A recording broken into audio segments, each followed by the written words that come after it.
Et du football pour commencer ce journal et plus précisément on parle de l'avenir du club de Tourcoing suite aux échauffourées de dimanche lors d'un match de Coupe de France. C'est en effet aujourd'hui que la fédération décidera de la sanction infligée au club. Le Tourcoing FC risque notamment la suspension du terrain, l'amende financière ou encore l'exclusion de la compétition pour l'an prochain. Réponse aujourd'hui. Et puisqu'on parle de football et de Coupe de France, à noter que le tirage au sort du 8e tour a été effectué hier. Concernant les clubs de la métropole, Marquette accueillera Poissy, club de CFA de la région parisienne. Quant à Wascal, le club devra patienter encore un peu puisque les Wascaliens ont hérité du vainqueur justement de l'opposition entre Tourcoing et Viry-Châtillon. Ce match arrêté pour les violences dimanche. Réponse dans la journée donc pour les Wascaliens. Un mot à présent à propos de l'affaire du petit Younes. La police belge mène en ce moment des investigations poussées au domicile des parents du garçon au Bizet belge. Des parents toujours en détention préventive. Mais demain, la chambre des mises en accusation de Mons doit se prononcer sur le maintien ou non de leur mandat d'arrêt après un recours déposé en début de semaine par les avocats des parents. Fait divers, hier soir vers 22h, une importante explosion a retenti à Leuzen aux alentours de la discothèque La Fabrique. C'est en fait un tir à l'arme lourde du genre bazooka ou lance-roquette qui a provoqué cette explosion. Heureusement, l'établissement était fermé hier soir. Les policiers qui se sont rendus sur place n'ont pu que constater les dégâts. Une enquête a été ouverte. On parle de santé à présent dans ce journal avec l'Atlas de la démographie médicale française publié hier et un constat attendu dans la région. Il y a trop de médecins en ville, pas assez en campagne. Et surprise pour enrayer ce phénomène, ce sont des médecins roumains qui viennent s'installer en nombre dans la région depuis quelques années. On en compte aujourd'hui 20 dans le Nord et 38 dans le Pas-de-Calais. Aurélien Barège a rencontré le président de l'Ordre des médecins du Nord, Jean-François Roux. Il nous en dit plus sur cette situation. On l'écoute.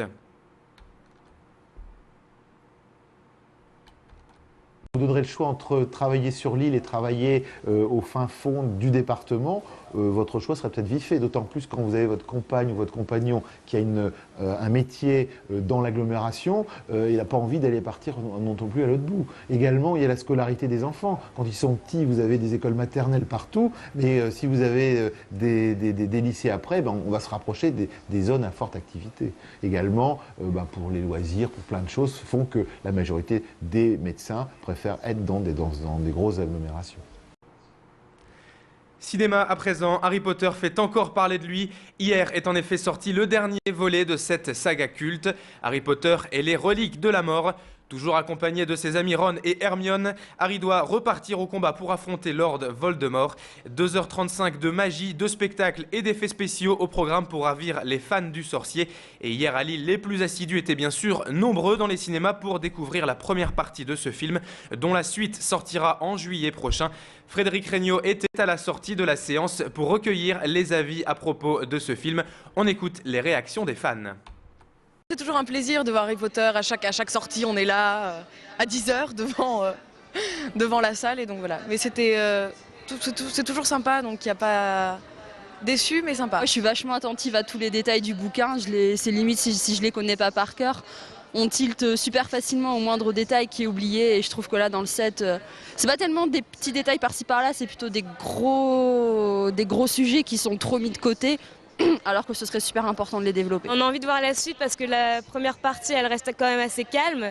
La deuxième à mon avis ce sera plus intéressant au niveau de l'histoire, il y aura plus de rebondissements et puis comme c'est la fin, j'espère qu'ils vont nous mettre un petit peu le paquet. Et Harry Potter nous permet justement d'enchaîner sur cette belle action de solidarité en cette fin d'année, puisque ce soir, une séance spéciale du film est organisée au cinéma Kinépolis de l'Homme. Une séance pour laquelle une partie des entrées payantes récoltées sera remise à l'association Ludhôpital. Toute la semaine, cette association invite le grand public à acheter des cadeaux pour les enfants qui vont devoir passer Noël dans des centres hospitaliers. Écoutez Bernard Cadard de l'association Ludhôpital. Il était hier notre invité. On l'écoute. L'association existe depuis maintenant plus de 20 ans et elle a été créée aussi par un Bernard Grimbert qui travaillait en radiologie. C'est fait pour dédramatiser l'hospitalisation et les examens, faire oublier en un mot que l'enfant est à l'hôpital. Voilà. Alors maintenant, à charge de l'association de trouver, et on est en pleine période très très vite de Noël, À nous de trouver les jouets, les bons jouets au bon endroit, pouvoir les distribuer, les dispatcher. Et c'est pas toujours facile. Des collectes sont ainsi organisées dans toute la métropole cette semaine. Plus de renseignements sur internet www.ludopital.fr. Enfin, le maréchal Foch est en plein relooking. Depuis près d'un mois, la statue posée d'ordinaire Square Foch est en rénovation après des années à subir les outrages du temps. Ce bronze de 15 mètres est donc parti aux ateliers pour un bon coup de frais. Au programme, la statue a notamment reçu une abrasion à base de noyaux d'abricot et a déjà été cirée 3 fois. Son socle de pierre sera également refait à neuf. Coût total de cette opération, 42 000 €. Mais pourquoi un tel lifting pour une statue? Explication avec Dominique Planck au micro d'Élodie Bernachon. Là, on doit être à peu près à 12 mètres de hauteur, je crois, en haut de la statue de Foch, Square Foch à Lille. Il faut se souvenir que l'occupation allemande pendant la Première Guerre mondiale a été très brutale, très dure pour les habitants du Nord-Pas-de-Calais. Il y a eu une volonté après la Première Guerre mondiale de construire des monuments un peu dans tous les sens. Il y a tout, il y a le monument aux fusillés, le monument aux pigeons voyageurs, le monument de Foch, le monument aux morts, le monument aux victimes des 18 ponts.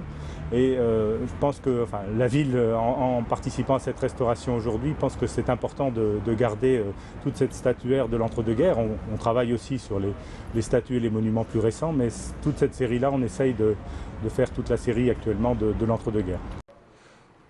Le maréchal Foch et son cheval devraient retrouver le Square Foch d'ici quelques jours, début décembre. Fin de cette édition, merci à vous de l'avoir suivi. On se retrouve tous les quarts d'heure en direct pour un nouveau point complet sur l'actualité lilloise. Et tout de suite, retrouvez-nous pour la météo et le trafic.